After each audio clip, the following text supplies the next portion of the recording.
Hey, what's going on, everyone? Welcome back to the Etan and Devo Show. Now, look, today we got a special edition. This is a Hall of Fame edition. We're talking about Carmelo Anthony being inducted into the Hall of Fame over the weekend.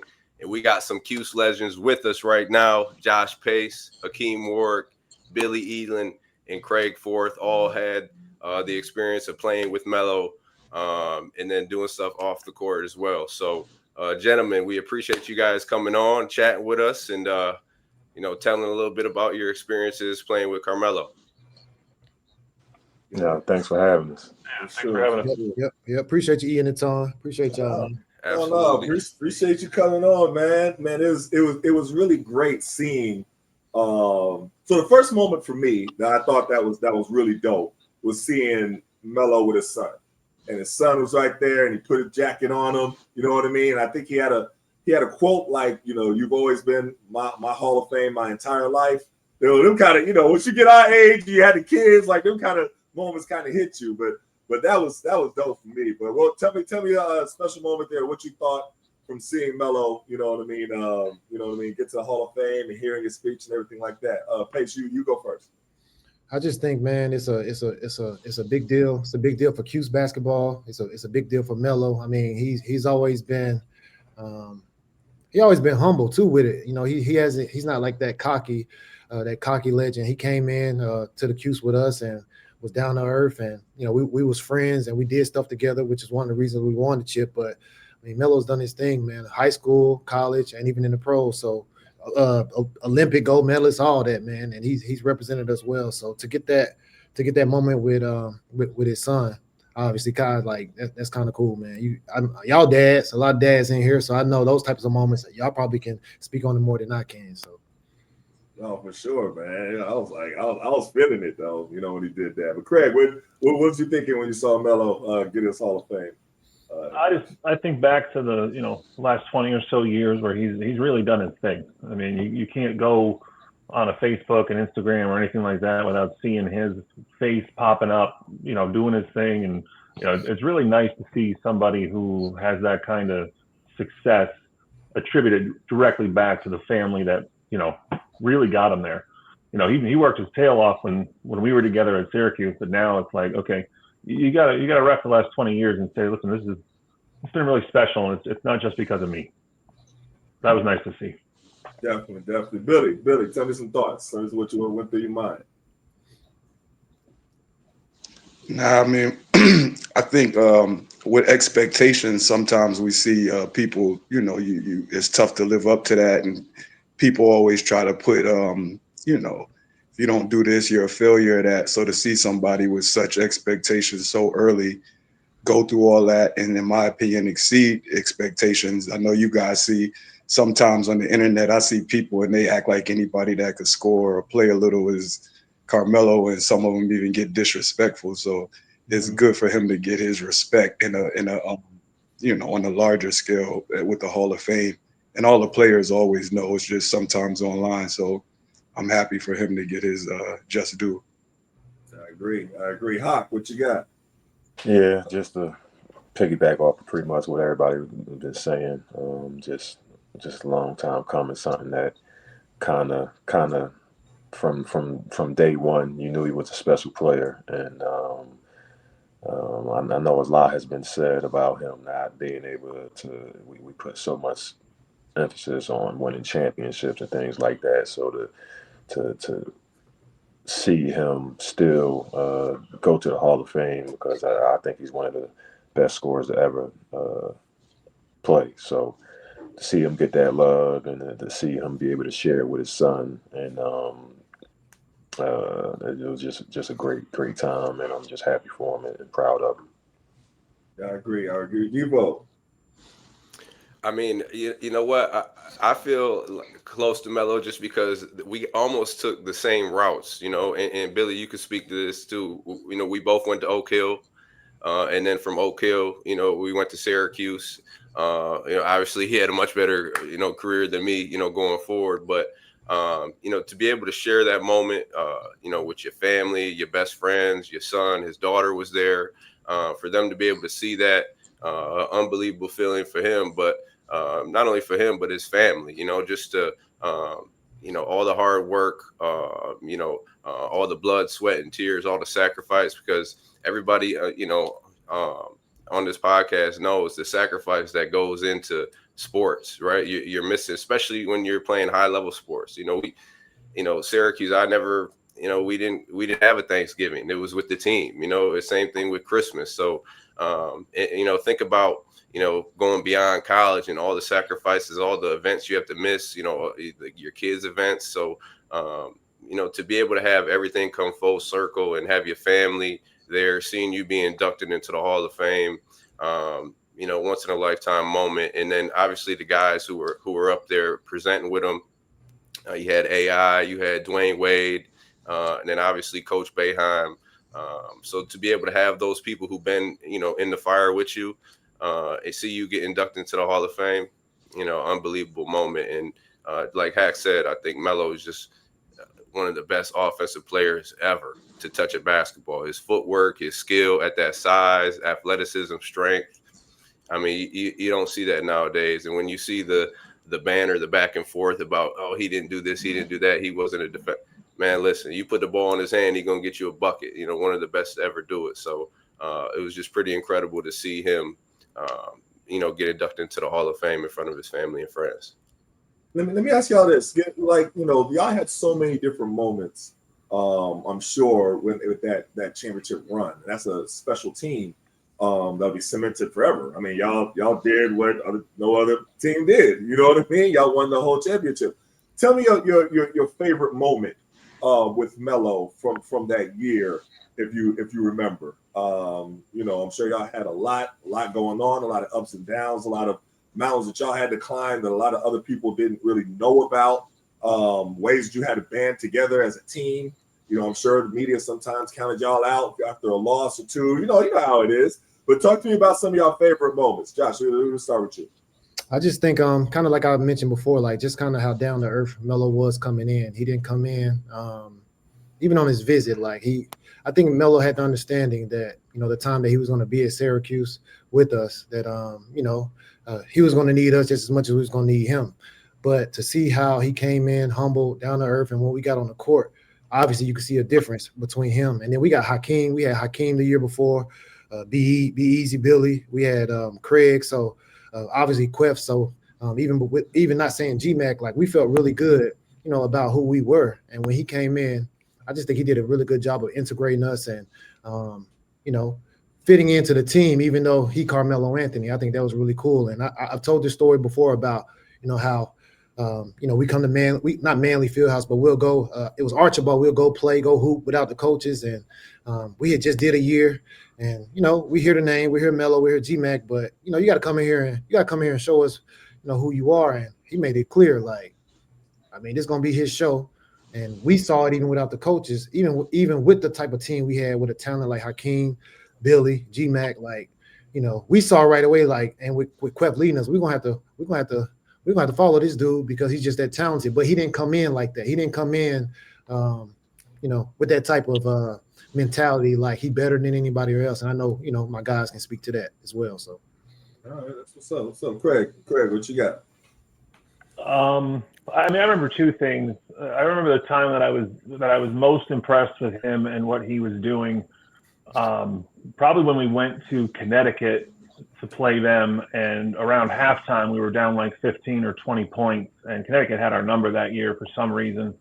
And 12-minute mark in the game, Coach Boeheim kind of sat down and put in guys that normally wouldn't play in that situation, and he kept Carmelo in though, and he battled against three of the biggest dudes that we played against in our 4 years there, and he just kept going at them, out rebounding them, just completely out hustling, out working, out hearting those guys that were playing against them, and he just didn't stop. And we got to the point where he even put a little bit more faith back in Coach Boeheim, where it was like he put Hack back in, he put Josh back in, and maybe we got a chance. It didn't work out, unfortunately in our favor, but just watching somebody with that kind of heart and drive just absolutely, impressed me at that moment. And the second thing that I remember is when we would practice at Manley Fieldhouse a lot in the first month of the season, and then we went to the Dome after that intermittently. And I remember the first 2 months that he was there, and we were working with everybody, oh, Melo, and I'm sitting there like, I shorten people's names by the first part of it. I'm like, hey, yo, Carm, what's up? He came right at me. He's like, man, shut the hell up. You're the one starting this Carm stuff. My name is Melo. Call me Melo no matter what. I'm like, okay. We're Melo. I got you. That's funny. That's good stuff, though. Billy, what's going on with you? So some memories that you have of playing with Melo that championship year? I thought Craig was going to talk about when Melo, when we used to play over there, and he used to wear those little ass shorts, them little orange shorts or whatever. They come out and giving dudes 30 or whatever. I remember them shorts or whatever. Nowadays the kids like to wear them small shorts. Those are the Manleys, as y'all call them. Oh, you big 6'8", 230. And remember, Boeheim was like, "You need to lose a few pounds, and Hakim, you need to gain a few." I'd never forget that. But that's that big smile that Melo had and that personality. And you know, Hakim could tell you this at Charlie Weber. I remember Troy, who recruited both of us. You know, he took us. We down Herbo playing, which is like what y'all would call Dykeman or whatever. Like Lawrence Moulton, ironically, we was playing. Georgetown had a team, et cetera, et cetera. So he's like, you know, me and Melo had also, Craig went with us once, did some overseas stuff. So basically, I knew he could play. We bringing him down to show everybody in the DMV. And then Charlie Weber is coming up. He's like, yeah, you know, basically, you know about Melo, you know, Bill, but he's like, it's this kid out of Philly. I'm telling you, man, the boy could fly. So I'm over there doing my thing. He said, come down to court 3. I go as this guy named Hakim Warrick. He was skinny, but I'm looking at this dude. I'm telling Troy, I'm like, yo, this dude is going to be a pro early. So fast forward to when we're playing a year later, this is where Melo, like y'all said, the part I don't think he gets credit. Everybody's saying he's going to be the number 2 pick at this time. We know Darko went there. And I remember him saying stuff to Hakim and just kind of in a good way, but basically saying you a pro too and kind of raising his level, not, you know, with a necessary X's and O's, but just, I think, you know, Hakim could speak better. But when you have somebody as good as him saying that, is going to bring your confidence higher. Because I used to do the same to him when I would say, yo, they saying this kid, LeBron, and you would see Melo like, I'm the best. So I think, in my opinion, he helped Hakim bring what we knew he had out of him. Don't get it twisted. It was all Hakim's talent, but I thought that Melo doesn't get enough credit for that because people talk about the scoring. So that was something that stood out to me. Hakim probably remember that. That's what's up. What's up, Hak? You remember that? Nah, yeah, definitely for sure. Like that's one thing people talk about, like the scoring and things like that. And there's been a lot of guys like I think he was the first. At that time, like it wasn't really no one and done freshman thing. I think he kind of like started that, and then the Kevin Durant and all those guys like followed. But still, like the one thing that no one was able to duplicate is the way he brought the other team along with him and won. Like those guys were coming and they were putting up numbers, but I mean, to this day, he's still the only guy that came there, put up numbers, and brought the team along with him and won. And I don't think he gets enough credit for that. Just how it just meshed together. Like it's one thing to come in there and put up numbers and look good. And there was some guys that got to the tournament and done great things, but I mean, there's only one guy that was able to put up the numbers and do the things that he did and win the way that we won. You know, Devo, I want to ask you because, you know, seeing Melo transition from what he accomplished at Syracuse, then to go to the pros and start really dominating at a professional level. What was going through your minds as you saw him really just develop and become this Hall of Fame player, you know, that he eventually became? Like coming into the league, was that the level of expectations that y'all thought was going to happen, or did it kind of exceed your expectations? For me, so I was a young fella. Obviously, I'm the young guy of the group. But it was 2003. The next year I went to Oak Hill, so I was following Melo, obviously from him going to Oak Hill, and then watching him that year at Syracuse, and then Troy Weaver, he recruited me too. He was before he left, he was recruiting me, and then obviously Rob Murphy came in and took over. But so just having that connection, I made sure that I followed Melo, that year at Syracuse, and then obviously when he got drafted by the Nuggets. But again, like he was the one who started the one and done. Nobody was doing that. It was either it was 4 years or 3 years or whatever it was back then. So to see what he did that 1 year as an 18, 19-year-old freshman, bullying guys and using his strength, and then obviously using his skill at that position. And back then, I think at the 3 position, that wasn't the skill level that he had. People haven't really seen that yet. He was kind of making his own lane. So for him to be able to bring that skill at that position, it just made me lock in even more. Like he could score the basketball without dribbling. And I think that could tell how special of a player you are if you can create space with not having any dribbles. His footwork is immaculate. I mean, he's just creating space off his jabs and doing all that. And then once he created a little angle, it was over. His shoulder was in your chest, and he was getting to his spot and making it happen. So early on, you knew that he was special because nobody else was really doing that. From that position, it was ISO, boom, give me the ball. He got to a spot, and then once he got to a spot, it was a wrap. So I was saying this to you, before the podcast on the phone. I mean, one of the best guys to ever touch a basketball offensively. I mean, the guy, he's a walking bucket, and we were talking about people going back and forth saying, oh, he, with the Knicks, he didn't have a great career, didn't win a championship, or defensively, whatever it is. Man, we can talk about all that stuff, but this man is one of the best scorers of all time. And how he went about game after game. And man, look, what is it, 19, 20-year career, whatever it is. I can't remember a game where he didn't have, under 20 points, right? I'm sure he did. We could go back, but for him to do that continuously, 19 seasons in the NBA, where he's the target every single game. Like he's the main guy on the scout report. For him to be able to do that and be consistent, unbelievable. I mean, you could probably tell within the first, 3-4 seasons that, man, if he continues this type of play, it's no question that he's going to be a Hall of Famer. And in my mind, it was no doubt. You know what I mean? And I don't care what anyone else says. I think that's just for clickbait to say, to have a different perspective on, whatever it is. But this man is one of the best all time with the basketball in his hands, and deservingly so. He needs to be in the Hall of Fame. So let me explain to y'all what he's referring to. So this morning, let me tell y'all what happened. He referenced it a couple of times.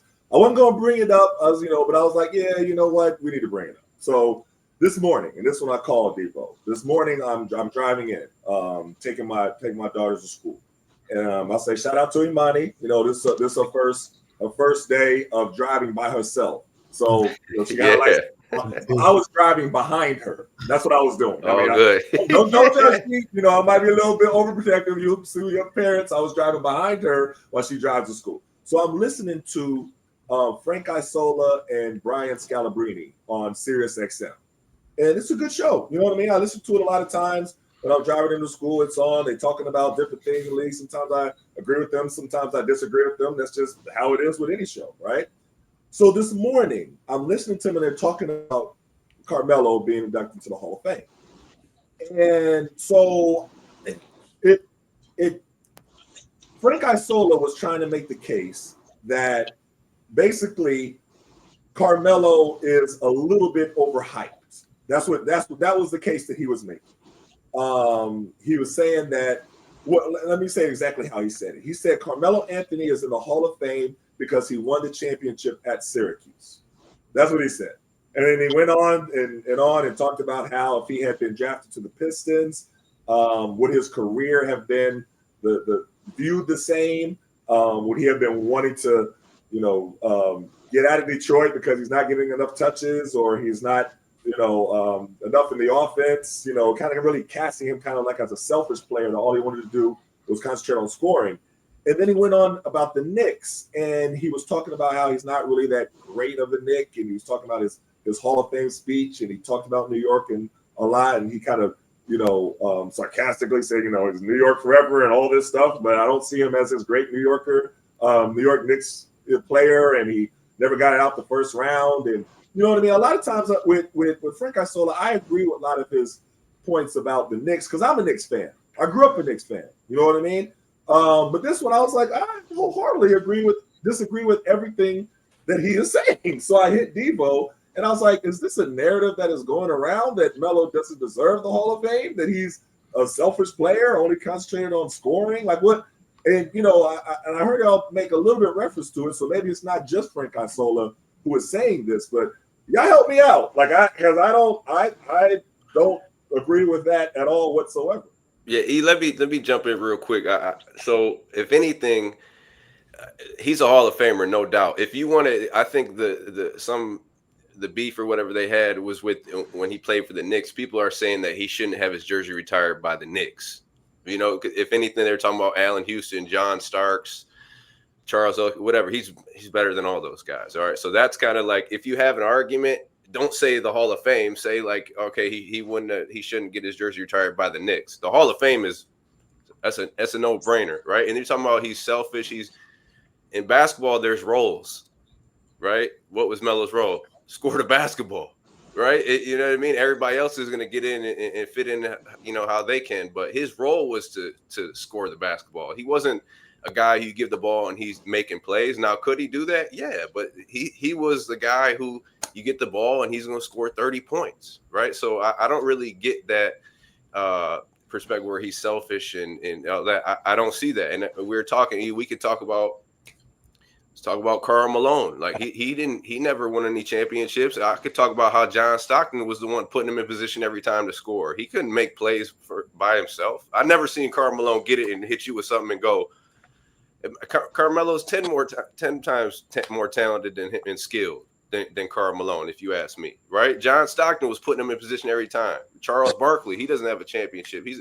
So we could go down the list and talk about it. So it's for me, it's his gripe is with the Knicks part of it, like because Melo didn't get out of the first round for the Knicks, or he didn't get it. And we know how New York Knicks fans are, how the media is in New York. If you don't win a championship, it's championship or bust, right? They're going to do the same thing with Jalen Brunson. If Jalen Brunson can't get him a championship, they're going to talk about, oh, he was really good, but he wasn't that good, So I think in my mind, it's more so about the Knicks than the overall Hall of Fame, because you can't say Melo's not a Hall of Famer. He's the top 10 offensive player of all time, So I'm going to shut that down right there. I think it's more so he's talking about the Knicks side of things. Like they're kind of maybe we shouldn't have him have his jersey retired for the Knicks because of A, B, and C. But he's a Hall of Famer, no doubt. Yeah, I don't know, Josh. What you think? Well, that's a tough comment when he come in first ballot right away. Like I could see, and then even the ones that were there to support him and they're presenting him like them is first ballot Hall of Famers up there. All of them. So all of them, and then obviously we even go further back to his rookie year. Like a lot of people would say he won Rookie of the Year. Now should have got Rookie of the Year. Like that, LeBron is LeBron, but Melo took his team to the playoffs the first year after winning a chip. So on top of multiple All-Stars, gold medals, prestigious career, man. And Eric just said it, like the longevity of his career along with what he was able to accomplish. And I think Hakim said it earlier, like outside of the championship, and maybe like in terms of what he didn't do defensively, like there's no other argument that you have. So that sounds a little bit personal to me. But first ballot Hall of Famer, like, I mean, it's not even an argument. Yeah. I mean, I agree with you, Craig. What do you think? Well, if you watch the media at all, I think there's some good points and there's some bad points, but everybody's just trying to get headlines. And if your headline is just going to be, Carmelo wasn't great, he doesn't deserve what he got, then he's entitled to his opinion, but he's wrong. obviously looking at him. You know, you knew from the minute we already talked a little bit about the times at Manley Fieldhouse or at Archibald, where I remember walking up and down the court, and literally that's all that I was doing because he was just tooling back and forth with Hakim, and you knew from that moment that those two players were special. They were going to be great, and he just continued. But he had some massive skills at that moment, and he was only 18, 19 years old, and look at all the highlights he had over his career, knocking down 3-point shots from 3-4 feet behind the arc and taking people right off the dribble, spin moves and slamming it home. And, to do that over 20 years, I mean, I was tired after 4. He did it for 20. Like that, and you look at the people who was the number 1 draft pick his year, Billy, he said? What'd you say? LeBron. Okay, so name 2 other guys that lasted 20 years in the league that went like that. They were just marvels of the imagination, and luckily people saw that and encouraged them, and they never lost faith. Carmelo could have closed things down the 2nd year, 3rd year when people started talking about no defense, this, that. No, what is he, 8th on the all-time scoring list at this point? Like you don't do that. Even though, you have to ignore the people who don't know what they're talking about and just keep pushing yourself forward. And that's what he's done, and that's what makes him really great. Yeah, I agree with that point that you have to ignore. But it's hard. It's just I don't like, and I understand the media because now me and Devo talk about this a lot. That now we're in the media, right. And some of the criticism that we got last year was that we wasn't negative enough with the team. You know what I mean? That we were too positive, which is a crazy criticism to get, that you're not negative enough. But that's what people, I don't know if that's what people want or what, but to use a moment where you're going to try to ruin someone's big moment by criticizing them, that's whack to me. I mean, I you know what I mean? There's some elements of me. I've just got to be like, that's like, if you want to talk about that and discuss that some other time and give your opinion, it's your opinion. Like Craig said, you're wrong, but it's his opinion. But why right now when he's going to the Hall of Fame, when everybody's giving him his flowers and everybody is, happy for him, and he got the moment with his kid and he got the, everything is all happy. And then here comes somebody just like, he never made it out the first round. And, another narrative that they said this morning was, if he would have been drafted to Detroit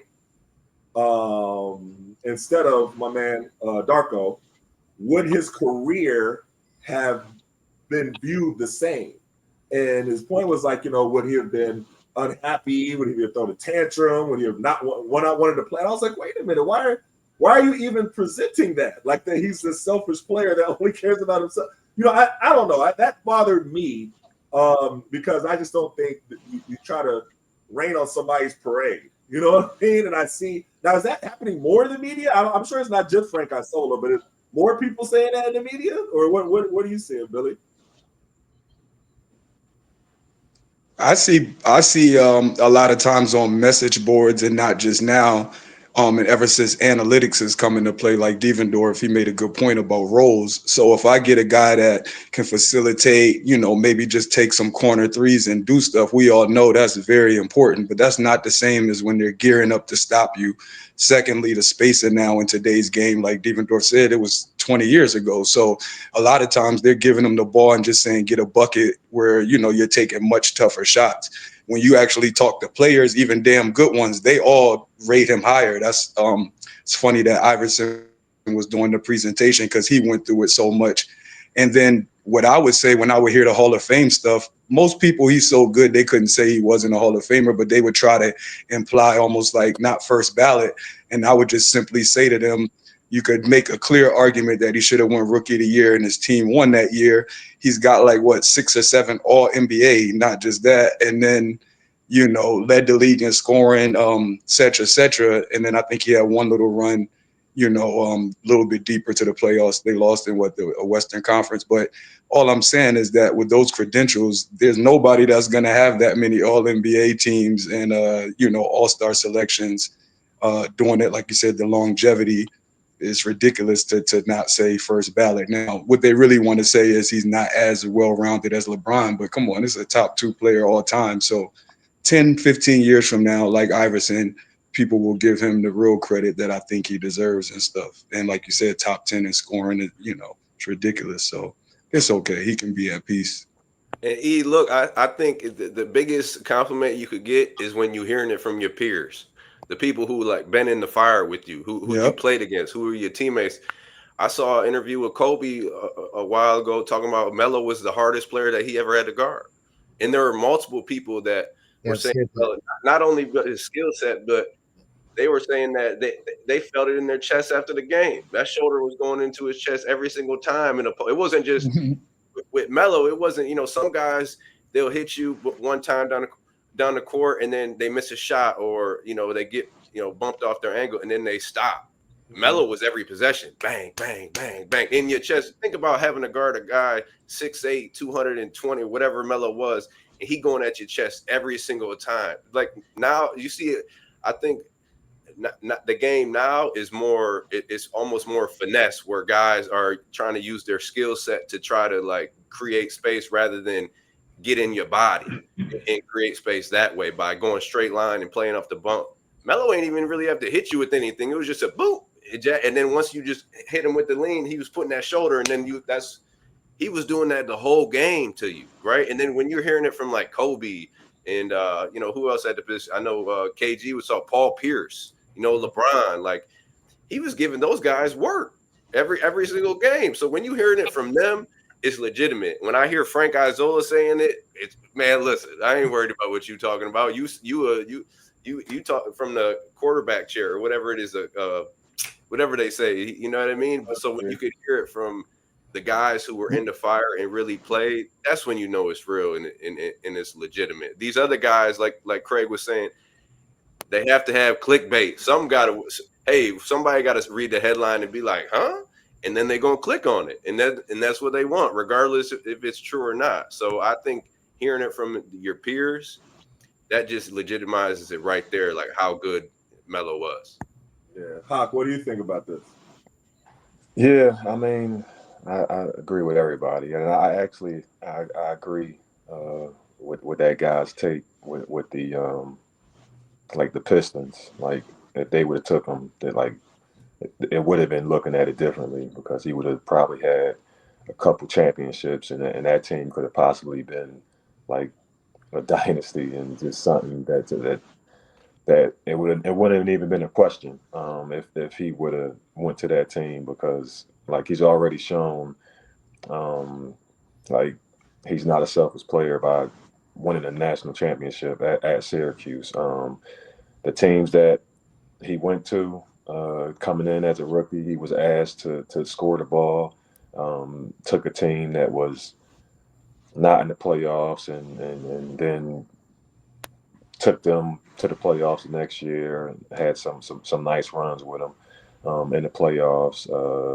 Same thing with New York. He was pretty much asked to score. He was never on a team with a bunch of guys like in their prime, other all-stars to share that load with him. He was asked to score on most of those teams. So that's what he did. But if he was on a team like Detroit with those veterans and leaders and guys that have won, I think, yeah, it would have been a different it would have been a different story. I thought he might have had a championship or two, and that would have really been able to put to rest that narrative of him being a selfish player and only a scorer. And he had to deal with George Karl. So that's another story, though. You know what I mean? Like, George Karl. That's a whole different story. Man, that's a whole nother podcast. But yeah, that's a whole other podcast, a whole other discussion. No, but man, I'm surprised he didn't say something earlier, because I got George Karl's book, and when I see Melo, like some of the stuff that he said, and the female coach came out and she's a white lady and said he's a racist. She was the assistant coach at the time. I'm like, Melo had to have restraint, because I knew they had little, bump heads. I didn't know it was that severe till more after his career. But let me ask y'all fellas this question. This is how you flip it when they do this. Steve Nash, who we all love as you know, if you're a skills trainer, everybody loves, he plays the right way, et cetera, et cetera. But look at all of the Hall of Famers or borderline Hall of Famers he played with, and he didn't make it even to the finals. And I'm not saying that to diss him. I'm just saying when you like a player like John Stockton, like that, people I noticed, they give excuses. Chris Paul, I'm a big fan of. I'm just playing devil's advocate. But then they would always just get on Melo. And I'm looking like he didn't lose with a team that he was supposed to win. If you give my boy any assortment of Sean Marions and those level of guys are elite thing, I think he's going to win. And he saw that when he gave the Lakers hell that time, you know. So I just thought that people pick and choose, like they say, Charles Barkley, another guy we love, Reggie Miller, and we don't get on them, but yet they would get on Melo. And I just thought that was weird. So once you say that about Steve Nash, they usually pipe down or start making excuses, you know. No, that's true. What is the hate with Melo though? Like, why is it? What is it? What is the reason? Like, It's the way, well, expectations, in my opinion. yeah, and it's the way he did it, like kind of similar to AI. You know, he came in with his braids, and you know he had the tattoos. Braids? What a braid? Why they mad at his braids? He won the championship in college, and everybody was already LeBron this, LeBron that. And again, like we said, he could have been the rookie of the year. Like the way he came in, and you know how he did his thing. He did it how he did it, and even him going to Denver first. I mean, I like that story because he got the opportunity to kind of have to figure it out in a program and with a coach, as we just spoke on, that, you know, they didn't have it figured out before he got there. You know, he got there, he changed the narrative, got to the playoffs, took that team to the playoffs, a team that wasn't known for being a winning team. So this is something that, you know, I feel like the reason why he gets some of the disrespect that he gets. So. Yeah, I can't call it. Craig, you got any explanation of why he gets so much disrespect? I just look at it from a perspective of, you know, anytime anybody shows a level of greatness that the LeBrons, the Carmelos, the Kobes show, there's always going to be that other side of things where it's, well, you're great at that, but you can't do this, you can't do this, you can't do this, you can't do this. Yeah. And, you know, how much do you put stake into those other little things than, you know, the fact that his role on every team, as Hack said, was to put the ball in the basket. You know, it wasn't to go up. He's not a massive shot blocker. He's not Hakim Warrick jumping, you know, touching the top of the background or the backboard. He's the guy that you hand the ball to and you kind of watch and say, holy crap, he just did that. You know, it's a totally different mentality when it comes to picking apart stars rather than, you know, and it's just the way that our culture's kind of developed at this point. You know, look at every single solitary conversation you got on any social media about your LeBrons, your Michael Jordans, your Kobes. Everybody, yeah, he was great, but blah, blah, blah. He was great, but, you know, Carmelo's in the Hall of Fame for a reason. And I look at people where it's like, you know, they have 6 or 7 championship rings, but they didn't do anything. And, you know, you never saw the court. What were you? Oh, you were on the team with Kobe. Oh, you were on the, you know, who thinks about the Lakers and thinks about, you know, anybody but, you know, Shaq and Kobe during their huge run. Who doesn't, you know, it's just the way Bob. that. Big Shot Bob. You weren't gonna name his name, Devo. No, Big Shot Bob. He hit some clutch shots, but I'm just saying he got 7 rings. I know, but he's not the type of guy I'm really talking about. What I'm talking about, I'd rather be Charles Barkley. Yeah. These are guys with amazing careers that people flood stadiums to watch.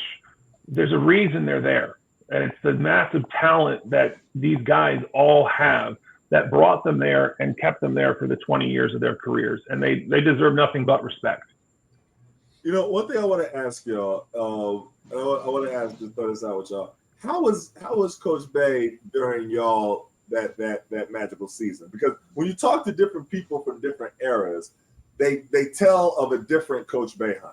You know what I mean? Like, you know, of course, after he met Julie and got married, he changed. Of course, after he had kids, he changed. And you talk about some of the guys in the earlier part of his career.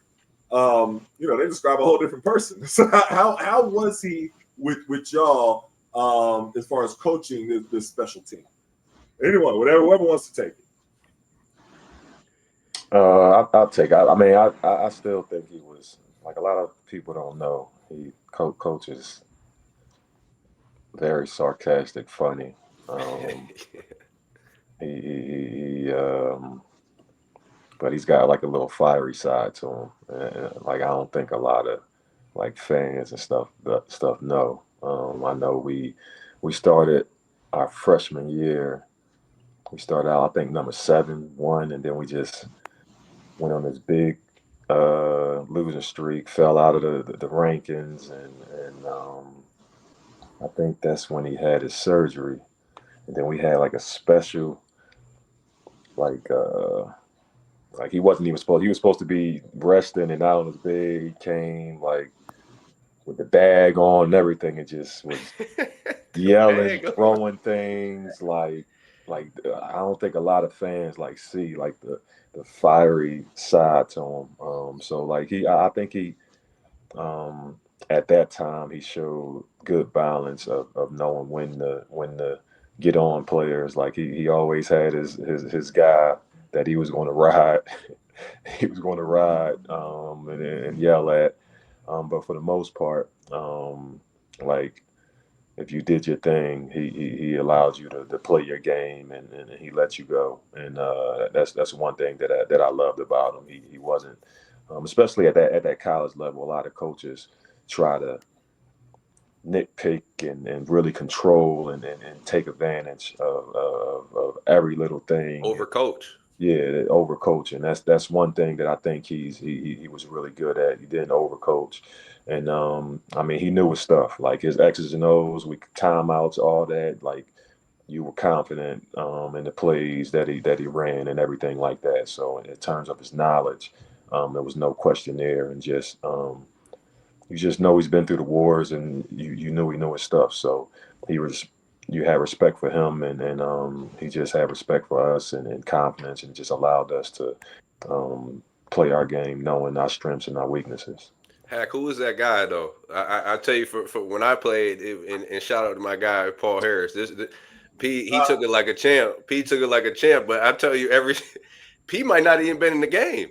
And he'd be like, Paul, what are you doing? Like, damn, coach. Coach, you on the bench. The crazy thing is, our guy was our leader, senior leader. Like he used to ride Quest, so it was crazy. Like I remember, bad man. I just remember one time he just Cal, just yelling. Like Q would like try to act like he didn't hear. And I'm like, yo, just look at him. He's like, man, forget it, man. I'm like, so it was, but no, yeah, that year it definitely was Q. He got me a little bit my freshman year too. I mean, he took his times. He maybe had one or two guys, but like I said, I think especially after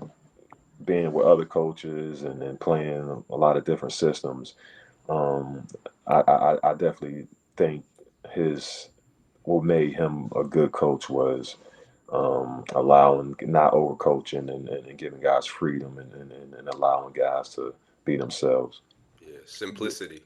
It was did he throw that bag to somebody? You mentioned the bag. Did he throw that bag? That was a rumor. No, not the bag. He threw it. I think at the time it was a. No, he threw that Sharpie that time at Quest. He threw, no, he got. I think he got those electric bottle and threw it and threw it. It wasn't. No, it wasn't. He did throw the bag though. No, it wasn't. It wasn't the bag. It wasn't the bag. It was a bottle. It was an electric bottle. That's. Oh yeah, the lecture. I remember that. Okay. Yeah. I'll say this. I'll say this, being in coaching now, like he did a good job of dealing with the different personalities, because we had some strong personalities, and Queth was our leader. But sometimes you gotta teach and coach through one person or two people to get that message out to the whole team. And he did a really good job with that. And then the personalities that we had with Melo. We had moments to where, like Hack said, he was that tough coach, but we also had those moments where he sat back and laid back and let us rock out. So I think he did a really good job of adjusting to the times, adjusting to the players. And as y'all see how it is now, it's way different now than it was back then. So you got to adjust. You got to adjust to what you got to the time to maintain and be successful. So I think what would that NIL been like for y'all back then? man, boys would have been eating. I don't even want to talk. Boys would have been eating. Yeah, I know you talking about. I don't even want to talk about it. BE, we would. Ooh. Yeah, No, I do want to pick. You already know. I want to piggyback off what Josh said. I think speaking of Melo, this was one time. I don't know if y'all remember, but it was. I think this would turned it around. I know for me, this I felt what turned the season around for us. We was playing at the Rat against Rutgers, and like he was like I said, he has his people that he rides and he gets into and he holds people accountable. But like that game, they upset us, and like he really got into Melo, like was riding him, and he never he'll get into. He got into me. He got into everybody. But this was like the first time that I just remember him like really getting to him and riding him like that, and I could see like Melo was like kind of getting emotional, like he was like almost like tearing up. And I think like for me, just seeing Coach get on him and just seeing how much he cared about and how Melo was like getting emotional, how much he cared. I know for me that kind of was like, damn man, like that made me want to ride even harder for both of them. And I think from there, like we just kind of rallied and just kept winning the rest of the season after that Rutgers game. I think when you have somebody, and I've heard somebody tell that story before, when you get on the star player like that and to that level, and everybody else sees it, it kind of sets a tone for the whole team. Like there's no favoritism, even though you know that there's a star player and there is kind of different tiers of treatment. But it says that anybody can be held to a certain standard. And I've heard a lot of people reference that game that you're talking about where he got on Melo, and it really kind of set the tone for everybody, for the whole team, and where, okay, we all have to hold each other accountable, or we all have to be able to push each other. I mean, you can tell me if I'm wrong here. That's just what I've heard. And guys kind of really just challenging each other because y'all had a deep team. Like y'all, a lot of times with Coach Boeheim's team, he goes like maybe 7 deep, maybe that 8th one a little bit, but y'all had like 10 people that could all hoop, and y'all was all playing. So like that type of thing, as far as holding each other accountable, and Coach Boeheim holding y'all accountable, did that really help propel y'all? You know what I mean? To have that championship season. Yeah, I think so. Especially like the further you get away from it and the more teams that you play, like you realize like how special that team was, man. Like everyone like knew their role, and it just was like no jealousy or nothing like that, and every like we I think we had 9 scholarship players, eight like we all like every like. We don't win that championship if it was like everyone, like at some point in that season, everyone had a moment like where like they stepped up and they like provided. Like it was games where I was struggling.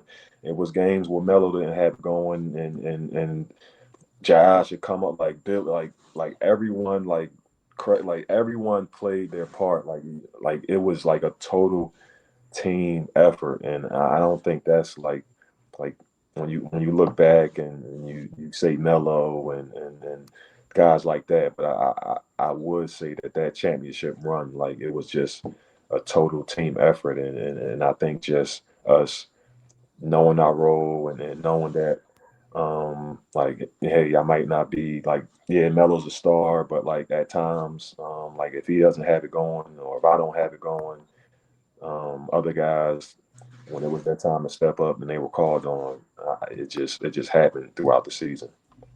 Craig, I want to ask you in particular, about the roles and piggybacking off of what Hawk was saying. Everybody had to step into a role and be comfortable and accept the role. And, your role, you wasn't getting a whole lot of post-ups. You wasn't getting the ball. They wasn't feeding you, everything like that. But you had a specific role to play, and the offense worked with you playing your role. Talk about the importance of that. And because especially from young players who are going to be watching this and understand that on a team, everybody can't be Carmelo. You know what I mean? You have to have people that play different roles in order for the whole thing to work. And those roles are important to the entirety of the success of the team. So talk about your role and how important it was to the team. Well, I was, looking back at it, between Jeremy McNeil and I, we shared that center position, and I think even Hakim jumped in there every now and again when, there was foul trouble on both of our ends. And I just remember leaving games, I might have had two, 4, whatever, 0 points throughout the time. But at the time, it was like I set 30 screens. Every time down the court, it's pass the ball to the wing, go set a screen for Jerry, go set a screen for Carmelo, go set a screen for Hack, run up to the top of the high post and, catch the ball, swing it over, go set yet another screen, from the last, I've never seen a stat where it says how many screens did one guy set in a time period, or, how many times did Jeremy McNeil, just clog space in the middle of the court so that nobody would want to walk in there. I remember one of the most impressive things, I still get goosebumps about it from Jeremy's standpoint, was one time, I don't remember who we were playing, and maybe you guys can remember, but there was a time when this kid came down the middle of the court and he jumped, and he was a good 3 feet over the top at his peak. And Jeremy, flat-footed, just went up and met the dude like 2 feet above the rim and just stopped them. And they came down and Jeremy was holding on to the ball. Like that's the moment that still gives me goosebumps. And, how much have we talked about Jeremy today? You know what I mean? Like he was an intangible dude. He was one of those guys where he had the last bucket at Pittsburgh that year that gave us the win to go into the Big East tournament. He led the back of the zone. I think it was against Oklahoma State out in Boston, where we're pressing like crazy. And I'm just sitting there watching, and Jeremy's blocking shot after blocking shot after blocking shot. If we didn't have a guy like that in that role, guess what's happening? We're not winning the championship. It's the same thing with everybody. We don't have a sixth man in Josh Pace where he comes off the bench and instantly provides that massive, energy boost that brings the team back into, okay, yeah, this is why we're here, and Josh is going to lead a little bit.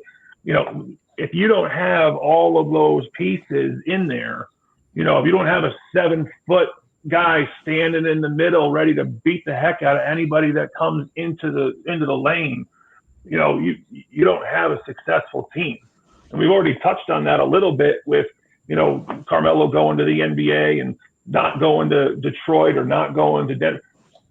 You're all talking about the exact same thing. If you don't have those guys surrounding the whole team and being able to know their role, fit into the role, and understand that, yeah, you're not going to get a whole heck of a lot of notoriety, but you're definitely going to be there for a purpose and do what you need to do, and you're going to be valued. Why play basketball? Honestly, I've been on many teams. I'm a backyard point guard. Quite frankly, I don't go to the YMCA and play down in the post. I'm out shooting threes. I may miss 95% of them. Doesn't mean I'm not going to take them. Right. When you're in an organized team like that, and Boeheim was masterful at putting people where they needed to be, that's where the magic happens. So all this motivation and whatnot. He knew Carmelo on one side, Queth on the other, me in the middle, or Hakim on one side, Queth on the. We touched sideline to sideline with our fingertips. How do you beat that? If you don't have those guys, you're not going very, very far. And God bless them for recognizing all the talent that we could do and putting people in the right roles at the right times. Because without everybody, that championship doesn't happen. And think about all the talented teams that you guys have seen or played against in your careers, and they didn't even get past what in the NBA first round or the NCAA tournament because those roles may have not been defined.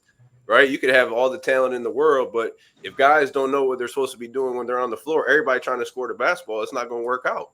Right?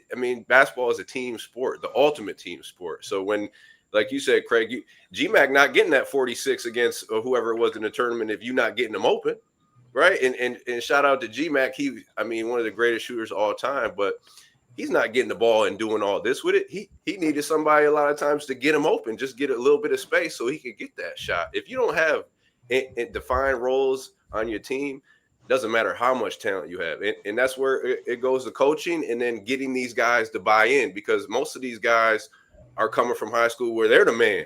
You the man, McDonald's All-American. I had the ball in my hand, or I was the one scoring all the points. So for then to go to the next level and have everybody on the team be in that same position, now the coach got to be like, yo, listen, I know you is the man, but he's better than you, right? He's going to score. I need you to go ahead and lock up or be sure or whatever it is.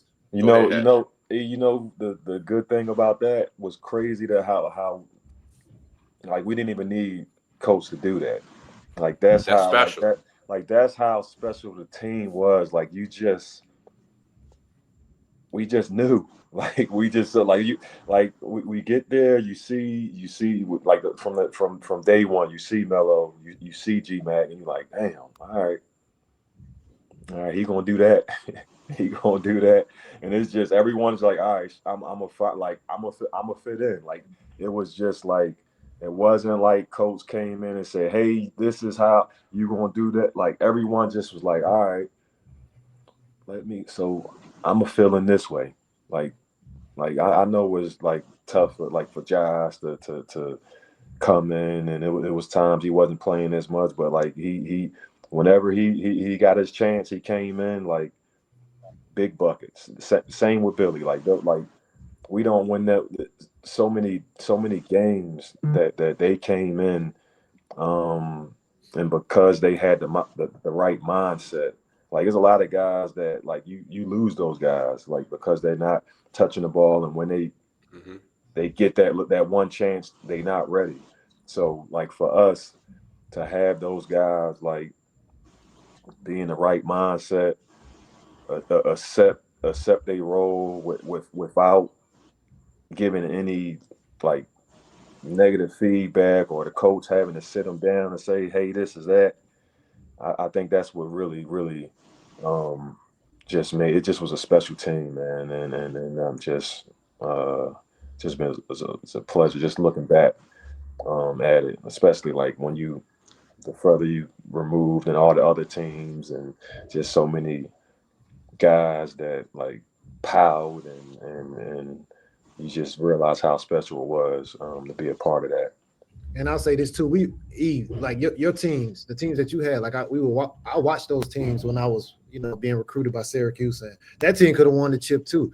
It's a bunch of Syracuse. You had a couple teams that had the opportunity. So I think we felt that pressure too, like because we knew we were good enough, and so I think also without the coaching, like we felt that pressure too. But we were such a good group in terms of being on the court and off the court, and just the talent that Melo was. Just to take it all back to him. We didn't even spoke about G-Mac that much, but we know he a legend. He did his thing, but just the talent of who Melo was, his personality and his game, and the way he scored the ball, and the leadership part that he brought too. Billy was a big part of that. Obviously, Quef, but Melo was a leader in his own way too. But just who he was as a person, man, that started it all the way off from the beginning of that year. For him to accomplish what he's accomplished now. So. Hey, real quick, I got a question. Non-basketball, what was the campus like? After because we know how Syracuse fans are, we know how the community is, and at that time, when you get Melo coming in a big time McDonald's All-American recruit, people are excited before the season even starts. But then when you start getting into the season, you winning games. I know Georgia Tech was a big game. Did they have Chris Bosh at Georgia Tech that year? Yeah, Chris Bosh, and who was the point guard? Jared Jack. So they had a good team, and then you guys won by like 20 in the Dome. I think it was something. So when you start winning games like that, not only winning games, but winning against teams like that and play both first round draft picks, what was it like on campus or in the community when you were going out? You know, I know obviously Melo, you know, was on a different level when people saw him, but it doesn't matter who you are. If you were part of that team and they saw you, you know how the community treats you. So what was like that was like going out on campus in the community, you know, how were people interacting with you? I mean, well, you know, Syracuse, like just there's no protein, so we the protein. Like it's crazy, but like I know, like it was even like when we won, it was even crazy. Like because even before that, like you kind of like big man on campus, big star, but like when we won, like after we won, because it was like even the fans that don't follow Syracuse or don't really know about sports, like some old grandma, like because she watching the Final Four and the championship. So even like people that didn't even watch sports like knew us. So it was like tough to like go to the mall, and it was crazy. But like, you know, like Syracuse sports is just in the community. So like it's already crazy. Everyone knows you, but when we just kept winning and winning and winning a national championship, it was just tough to just move anywhere. Sure, I'm sure. But hey, man, look, I appreciate y'all coming on. I can talk to y'all forever, just reminiscing. You know what I mean? I got 10 more questions I want to ask y'all, but I ain't gonna keep y'all too long. But I do want y'all to do this. I want all of y'all to say what you're doing now, because a lot of times when we do these panels, you know, people at Syracuse want to say, okay, what are they doing now? How can I support them? How can I follow them? Everything like that. So we start off with Josh. Tell everybody what you're doing now. I'm an assistant coach over at Old Dominion University women's basketball. This is my second year. I was a head coach at Western New Mexico University for 4 years before I came here, and I've been coaching college basketball for 11 years now. So you know, that's what I got going on, and I'm gonna keep it going. What's up? What's up? You enjoy coaching? I do, man. And the goal is to continue getting better. I like coaching on the women's side. It was my first opportunity. I never knew how long I would do it, but it's absolutely worked out for me. I love coaching. I remember when I was playing, and then overseas and everything, and even in college. But when I was playing, I never thought about coaching. And everybody would always say, "You would be a good coach." And I was like, "Man, I'm just worried about hooping and you know, playing overseas and extending this career as long as I can." And Lord behold, the opportunity came and it played out. So, you know, yeah. That's what's up. Craig, tell everybody what you're doing now. Yeah, so I, as many of you know, I started my career in education. I was there for 14 years and kind of fell out of love with it, unfortunately, and ended up going back into the construction world and working for my family business installing hardwood floors. So in some way, shape, or form, I'm always in with basketball and in the gym and doing all that stuff. So it's crazy, it's busy, it's hard on the body, but it's fun. Okay, tell everybody the name of the business, because you know people in Syracuse are going to want to come and support you and everything like that and what you're doing. But tell everybody where they can find your business, if you have a website or anything like that. Yeah, it's Fourth Sport Floors Incorporated, and it's fourthsportfloorsincorporated.com. And it's I don't know if you remember news articles from a few years after when we were there. Murray, my father, and his company did the Carmelo Anthony Center, put the floors down in there, and I'm just trying to perpetuate the same thing. That's great. Hakim, sir, tell everybody what you're doing now.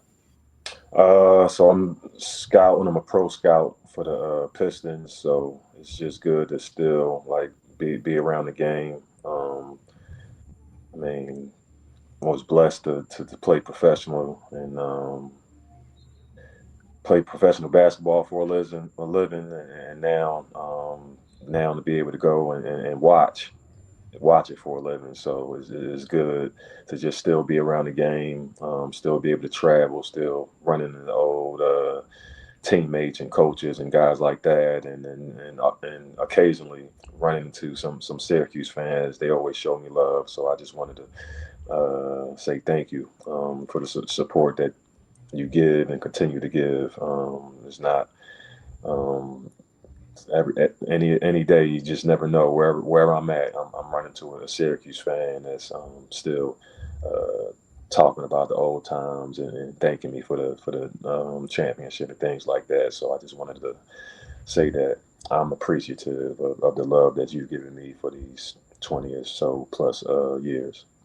That's what's up. That's what's up. And Devo, I want you to tell everybody, of course, everything that you're doing, especially in media-wise, but also about the charity weekend coming up.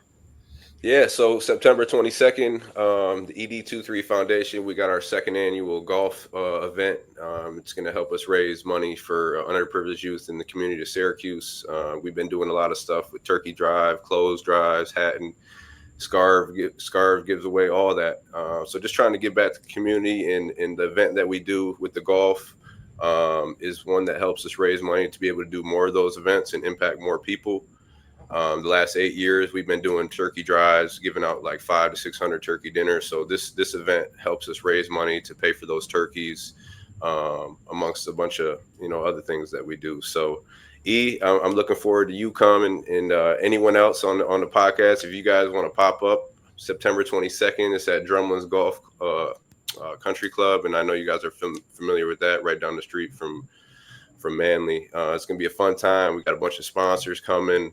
Along with and Tyler Lydon, and I think Wilson Chandler are going to try to come, who didn't go to Cuse, but he was my childhood friend growing up, played in the NBA for about 14 years.